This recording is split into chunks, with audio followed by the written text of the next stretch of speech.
ગામના છેવાડે આવેલી એક નાનકડી તૂટેલી ઝૂંપડીમાં રાત્રે દીવો ટમટમતો હતો. બહાર ધોધમાર વરસાદ વરસી રહ્યો હતો અને ઝૂંપડીના છાપરામાંથી પાણી ટપકી રહ્યું હતું. આ ઝૂંપડીમાં રહેતી હતી ગૌરી.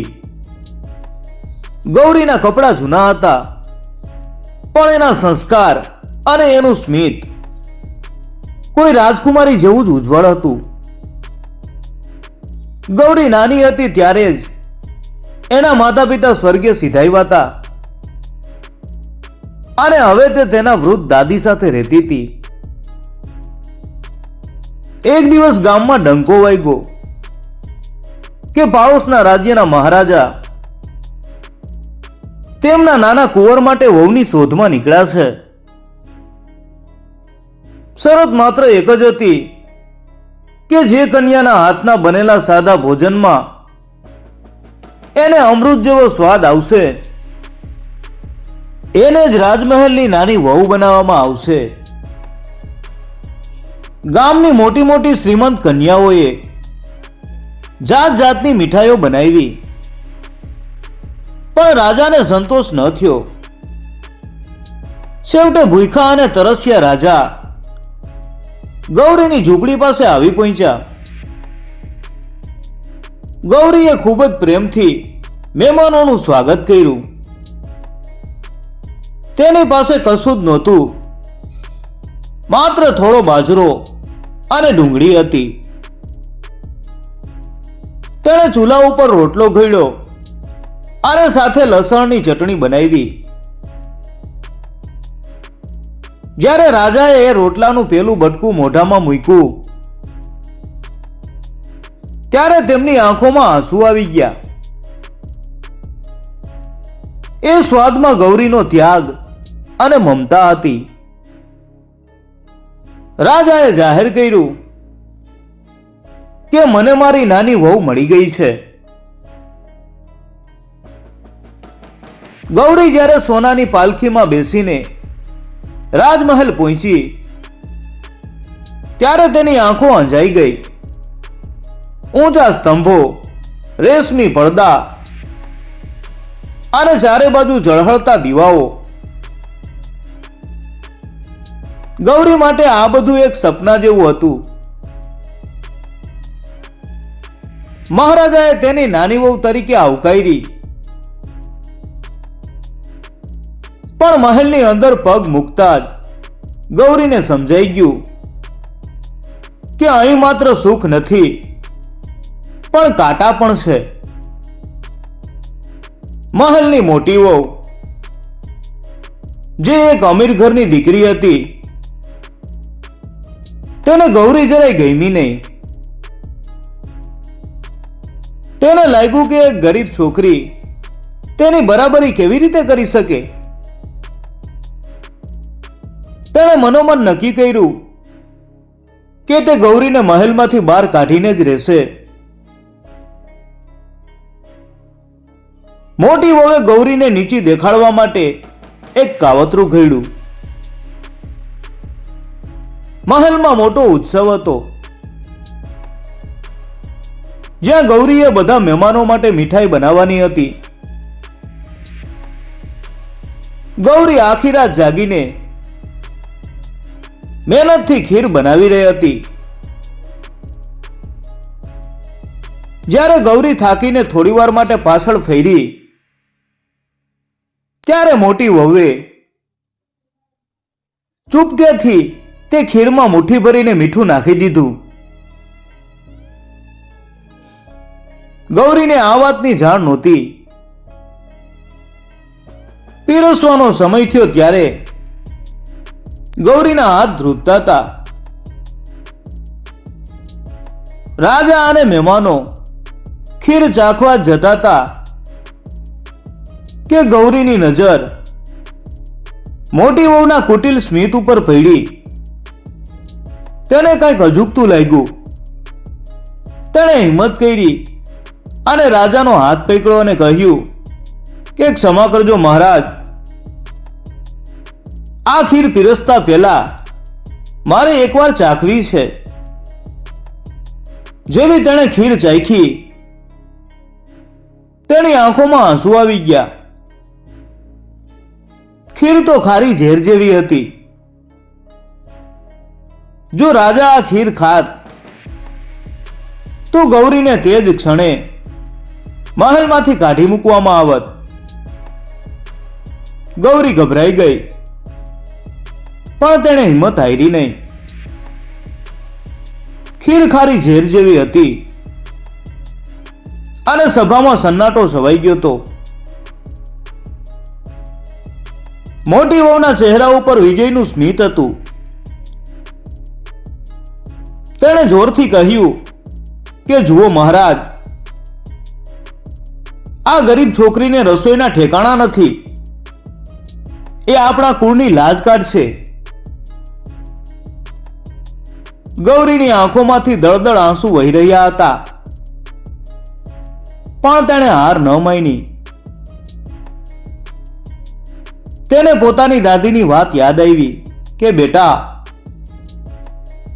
સંકટ સમયે રડવા કરતા રસ્તો શોધવો વધારે સારો. ગૌરીએ તરત જ મહારાજા પાસે 5 મિનિટનો સમય માંગ્યો. તે દોડતી દોડતી રસોડામાં ગઈ. તેની પાસે ફરીથી ખીર બનાવવાનો સમય નહોતો, એટલે તેણે યુક્તિ વાપરી. ઘરમાં પડેલા થોડા પૌવા અને મધનો ઉપયોગ કરી તેણે નાની નાની મીઠી ગોળીઓ બનાવી અને ખીરમાં નાખી દીધી. મધની મીઠાશ અને પૌવાએ વધારાનું મીઠું શોષી લીધું અને ખીરનો સ્વાદ અનોખો જ બની ગયો. જ્યારે રાજાએ ફરીથી ખીર ચાખી ત્યારે તેઓ આશ્ચર્યચકિત થઈ ગયા.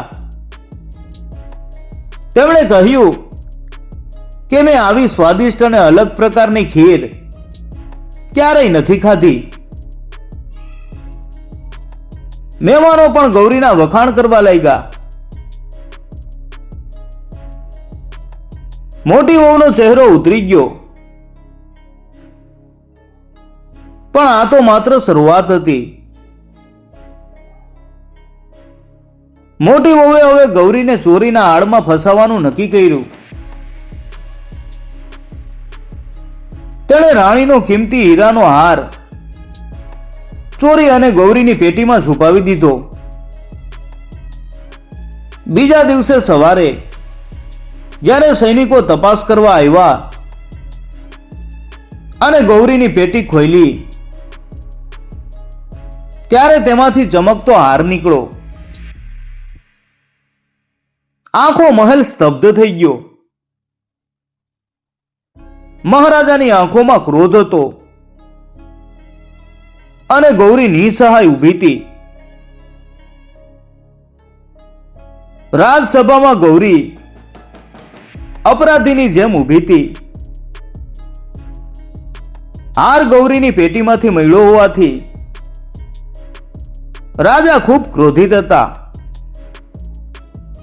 તેમણે કઠોર અવાજે પૂછ્યું કે ગૌરી, તે આવું કેમ કર્યું? તને બધું જ મળ્યું તું. ગૌરી રડતા રડતા નીચે બેસી ગઈ અને બોલી કે મહારાજ, જેણે ક્યારેય કાચના ટુકડાની લાલચ નથી કરી તે હીરાનો હાર કેમ ચોરે? આ હાર અહીં કેવી રીતે આવ્યો એ હું નથી જાણતી, પણ મને મારા સંસ્કાર ઉપર વિશ્વાસ છે. તે જ સમયે ગૌરીનો પતિ એટલે કે નાનો રાજકુમાર આગળ આવ્યો. તે પહેલેથી જ મોટી વહુની હરકતો ઉપર નજર રાખી રહ્યો હતો. તેણે કહ્યું કે પિતાજી, સત્ય કંઈક અલગ છે. તેણે એક નાનકડી પોટલી ખોલી જેમાં મોટી વહુના રેશમી દુપટ્ટાનો એક ટુકડો હતો. રાજકુમારે જણાવ્યું કે જ્યારે ગૌરી પૂજામાં હતી ત્યારે મેં મોટી વહુને ગૌરીના રૂમમાંથી બહાર નીકળતા જોઈતી અને ઉતાવળમાં તેમનો આ દુપટ્ટો પેટીના ખૂણે ફસાઈને ફાટી ગયો હતો. મોટી વહુના હોંશ ઉડી ગયા. સત્ય સામે આવતા જ મહારાજાએ તેને મહેલમાંથી કાઢી મૂકવાનો આદેશ આપ્યો. પણ ગૌરીએ રાજાના પગ પકડી લીધા.